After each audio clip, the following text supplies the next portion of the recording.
किसान भाइयों नमस्कार। आज की इस वीडियो में बात करेंगे कि धान रोपाई से पहले कौन सी खाद डालना चाहिए। किसान भाइयों, जब से कि नर्सरी का आप देख रहे हैं, नर्सरी तैयार हो रही है, बहुत किसान भाई लगाना शुरू कर दिए हैं, यानी धान की रोपाई करना शुरू कर दिए हैं। तो धान की रोपाई से पहले हमें कौन सी खाद देना है, कितनी मात्रा में देना है और धान की रोपाई के बाद कौन सी खाद कब देना है, ये सब कुछ जानकारी इस वीडियो में हम साझा करेंगे आपके साथ। वीडियो पसंद आए तो वीडियो को लाइक और चैनल पर जो किसान साथी पहली बार आए हैं चैनल को सब्सक्राइब जरूर करें, जिससे कि धान के संबंधित अन्य फसलों की जो भी जानकारियां हैं समय समय पर आप तक आसानी से पहुंचती रहें।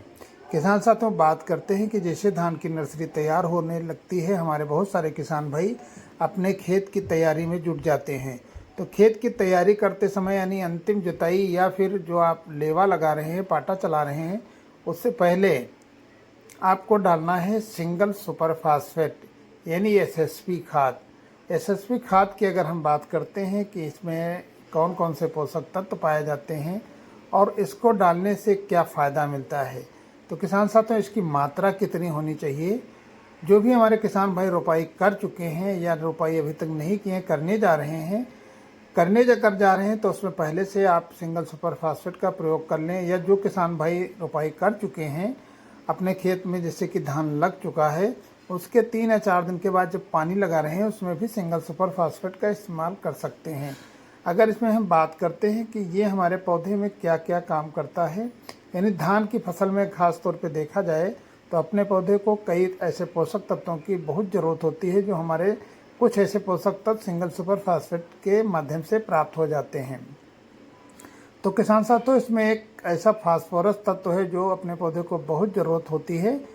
वृद्धि, विकास और जड़ों के विकास के लिए हमारा फास्फोरस जो है अपने पौधे को एसएसपी यानी सिंगल सुपर फास्फेट के माध्यम से मिल जाएगा। साथ साथ में कुछ मात्रा में सल्फर भी अपने पौधे को मिल जाएगा। तो सल्फर और फास्फोरस के साथ साथ कुछ ऐसे अन्य तत्व हैं जैसे कैल्शियम, ये भी तत्व अपने सिंगल सुपर फास्फेट के माध्यम से अपने पौधे को मिल जाएगा। तो किसान साथियों, अगर आप अपने रोपाई कर दी है या पहले आप डालना चाहते हैं तो सिंगल सुपर फास्फेट प्रति एकड़ के हिसाब से 75 से 80 किलो की मात्रा देना चाहिए। और साथ में अगर आप डालना चाह रहे हैं तो पोटाश की कुछ मात्रा आप दे सकते हैं। पोटाश की अगर हम बात करते हैं तो 15 से 20 किलो पोटाश प्रति एकड़ के हिसाब से आप डाल सकते हैं। इन सभी खादों को मिला करके आप खेत तैयार करें और पाटा लगाने के बाद आप धान की रोपाई कर देते हैं तो आपका धान जो है बहुत अच्छे तरीके से चलेगा, यानी रोपाई के बाद अच्छा ग्रोथ करने के पूरे चांस रहते हैं। और अब जब आपका धान कम से कम 1 हफ्ते का हो जाता है तो आप हल्की यूरिया यानी नाइट्रोजन का प्रयोग भी कर सकते हैं। अब हम बात करते हैं कि हमारे पौधे को नाइट्रोजन शुरुआती अवस्था में क्यों ज़रूरी होता है। नाइट्रोजन इसलिए ज़रूरी होता है कि जो हमारे पौधे को मुख्य भोजन नाइट्रोजन होता है, जो कि कल्ले के विकास के लिए बहुत तेज़ी से आप काम करता है।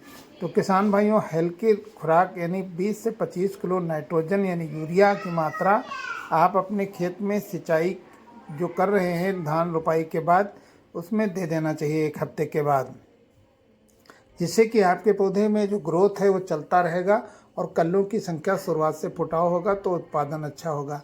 अब हमारे कुछ किसान भाई सोच रहे होंगे कि ये पहली खुराक अगर हम दे रहे हैं तो इसके बाद हम दूसरी खुराक कब दें।